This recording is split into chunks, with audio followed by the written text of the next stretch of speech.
Hello, kiddies. I'm Alice Cooper, and you're listening and watching on LINEA ROCK. And you better watch because I know where you live.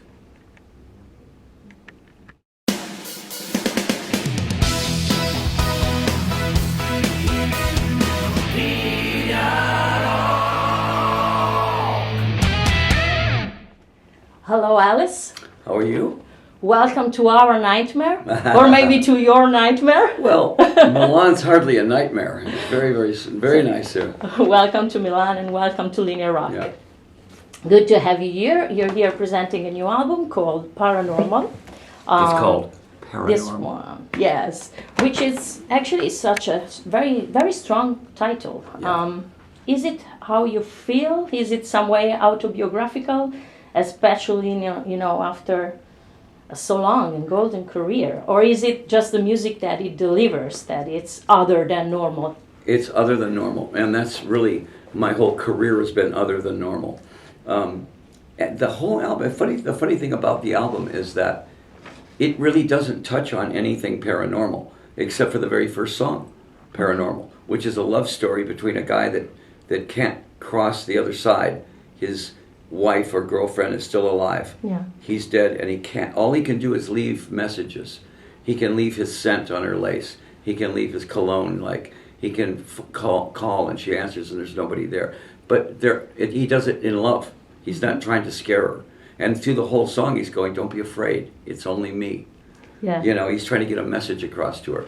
After that, all the songs are 12 different songs, and I was trying very hard to not write a concept. Okay. I did not want a concept album this time. Bob Ezrin and I said, no concept. We're going to write 20 great songs and pick 12. So we did that. And I always write little 3-minute stories, little 3-minute sort of personality sketches, So in the end, I listened back to everything. And I'm really liking the songs, And then it hit me that it was a concept.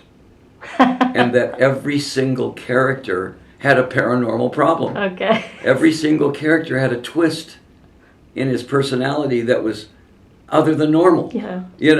And so it ended up being a conceptual album. And I hadn't really written the title yet. Oh, okay. So I didn't know what it was going to be called. And so I went, well, Paranormal.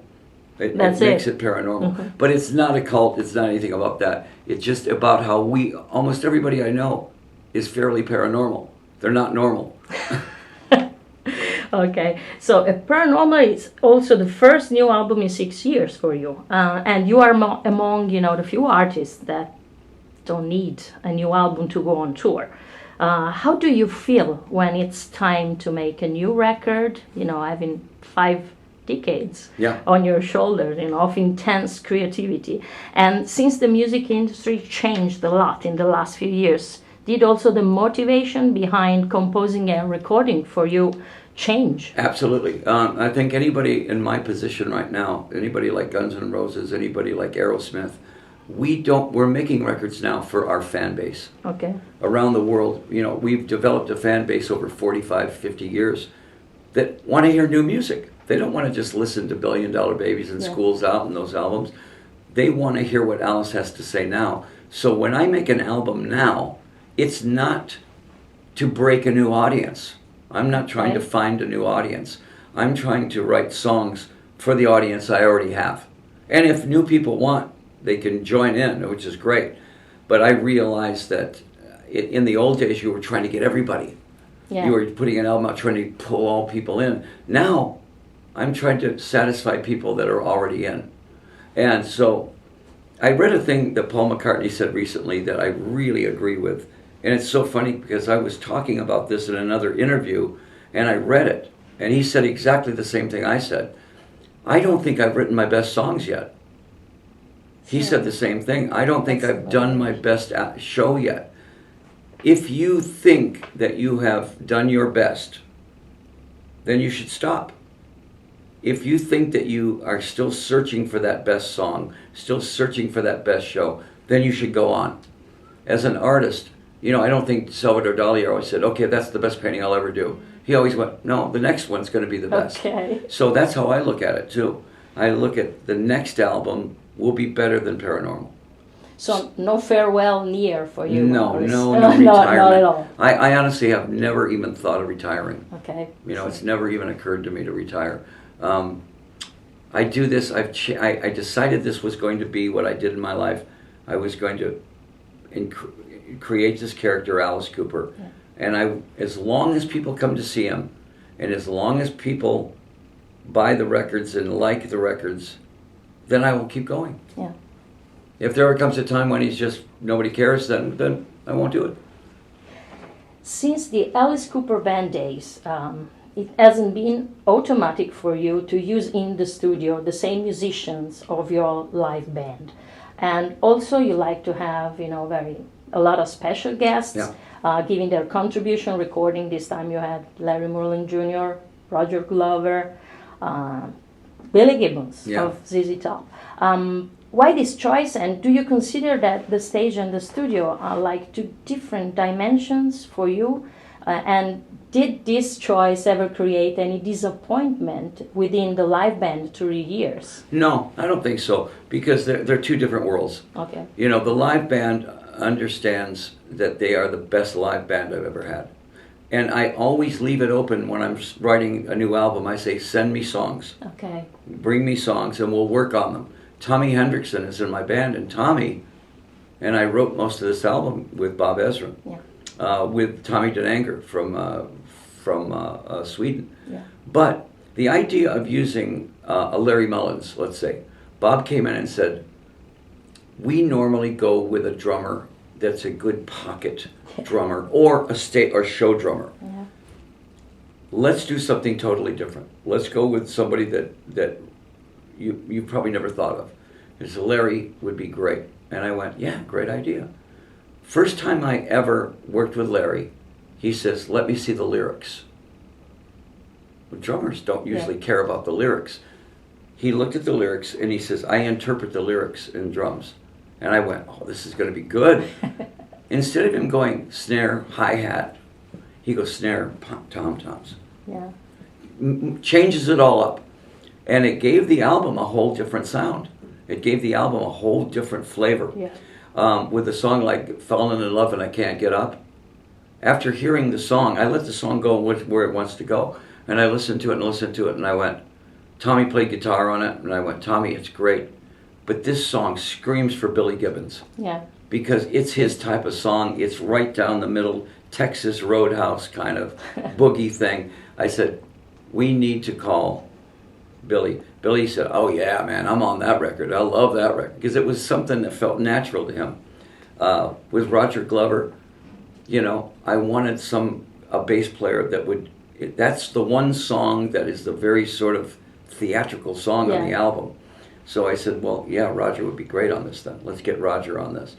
Now, the original band, the guys in the original band, when our band broke up in 1974, we didn't break up with any bad blood. All right. We didn't break up with any animosity. There was no lawsuits.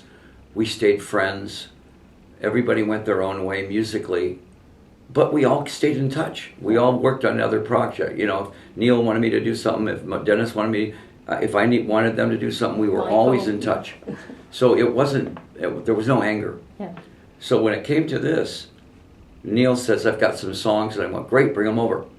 And Mike was in town. I said, Mike, come on, let's go, let's write. And then on top of that, Dennis wrote songs.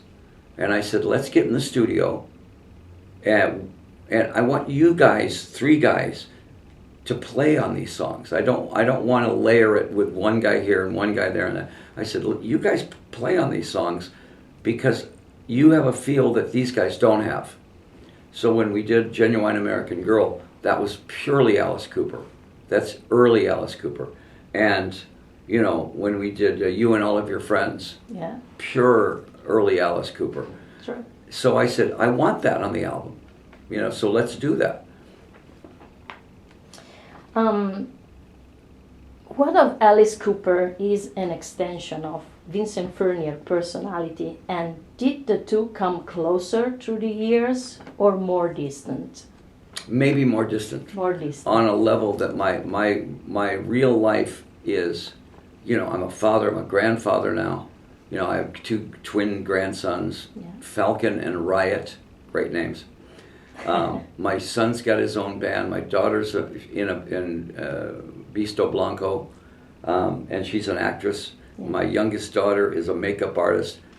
I've been married 41 years. Everything is in order in my life. Okay. Alice, on the other hand, is this part of me that just will not go away. He's the rebellion part. He's the angry part. And we are nothing alike. Maybe the only thing we have in common is our sense of humor. Okay. You know, but now I really like the idea of playing Alice. I love the idea that maybe, you know, if I had a show tonight, I'd be sitting here talking to you like this and laughing and everything, and then realizing that for 2 hours tonight I was going to play this character that is totally opposite of this character. Okay. That he's an angry villain, and the audience wants him to be that. They don't want him to be weak and kind of passive. They want Alice to be in control, total control. So I really enjoy playing that guy, you know. Okay. But when the show's over, I leave him there. Okay. I don't take him off the stage. He doesn't come with me. He has to stay there. You know, I was also asking this question because of the cover of the record, since you are split in two. You have one body, but Yeah, two well, heads. we make it pretty interesting there, Yeah. the paranormal. You know, Yeah. Alice is there on the left side and I'm on the right side. Okay. And it's sort of the Doctor and the Frankenstein, Okay. the Jekyll and the Hyde. Yeah. You know, and I have that same situation, except that I created that character and I have control of that character. He doesn't control me, I control him. Okay. That's a good one. All right. And what shocks Alice Cooper today? CNN. Okay. You know, I mean, it used to be, it's so easy to shock an audience in 1971, 72, because nobody had ever seen this kind of theater. Alice gets his head cut off, and the blood goes in the audience, and there's chopped up baby dolls, and it's so over the top that it's undigestible to the public, except that they like it, and they don't know why they like it. Because it's good. The authorities hate it because they think that all their kids are going to be this, Yes. where they're not. It's a show. But at the same time, it was very easy to shock the audience. Now, I turn on CNN and I see a guy really getting his head cut off. Yeah. That's shocking to me. Yeah. I see something, child abuse, where I go, how could anybody do that to a child? Whereas on stage, Alice is chopping up baby dolls. Yeah. You know, but they're not babies, they're dolls. Yes. Alice had a thing where he hated dolls. He didn't hate babies. He just hated the dolls. That's fantasy. And yeah, fantasy. It's all fantasy driven. And so now, how do you shock the audience? Yeah. It's almost impossible. Because the reality is very wild. Well, and I've talked to Marilyn about that, and I've talked to, you know, Rob Zombie and everybody, and we realize that shock is now a device we use on stage to make it interesting to the audience. Yeah. But can we really shock the audience? Not really. You know, we're shock proof now. Okay. I mean, you could do one or two things. You know, if somebody killed themselves on stage, that would be shocking. You can only do it once. Yeah, only once. You know, or if you cut your arm off on stage, you can only do it twice, because you only have two arms. But to make a great show for the audience, I think the audience comes to see Alice because they want to see the guillotine, they want to see the straitjacket, but more than that, they want to hear those songs. They want to hear those songs that it's sort of a soundtrack for their lives. Right. You know. And considering shock rock, as you might know, Kiss decided they wanted to be the band they never saw on stage in the early 70s, actually at an Alice Cooper gig at Madison Square Garden. Yeah. And actually your paths crossed again through the years with Bob Ezrin becoming also their producer. Yeah. Then you had Eric Singer becoming also your drummer. And if I'm correct, you're going to tour Australia with Ace Frehley later this year. Right. What did you think the first time that you saw Kiss play, if you ever did, so at one of their gigs? And in general, do you feel more proud or guilty of being the pioneer of shock rock? I think that I started that. I think I started Kiss, and I started Marilyn, and I started all these bands. But all I really did was I made it so that bands could be theatrical. Okay. Before us, bands could not be theatrical.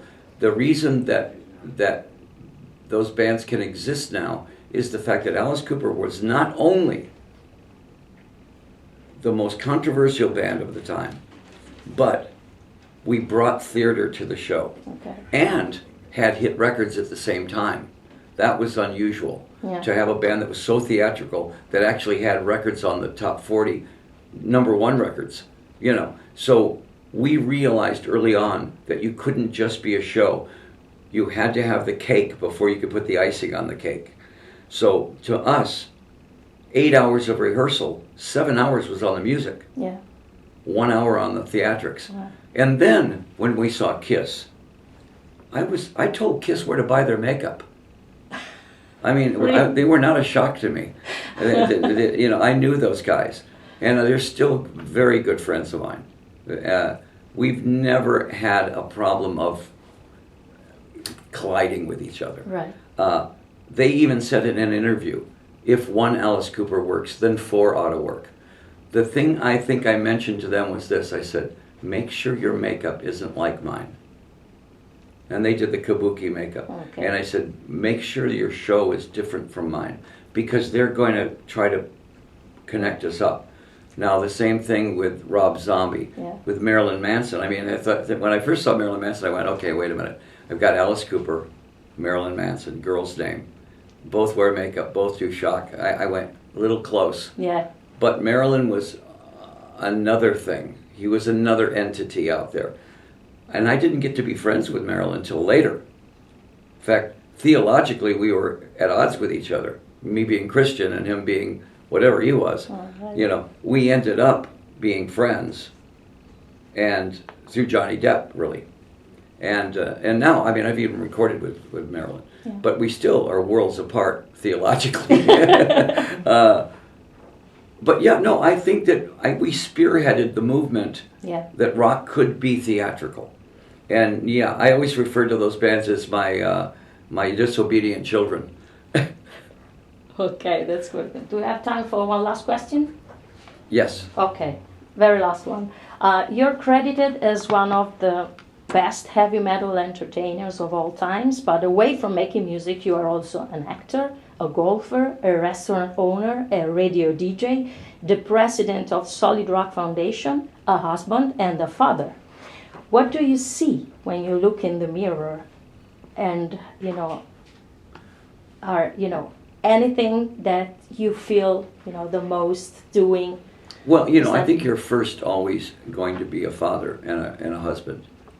I mean, I think that's first.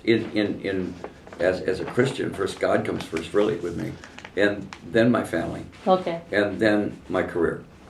So family, in other words, if it came down to picking family or career, family would always win, on that one. The crazy thing is that my whole family's in the career. My wife is in the show. She's been in the show since 18 years old. Okay.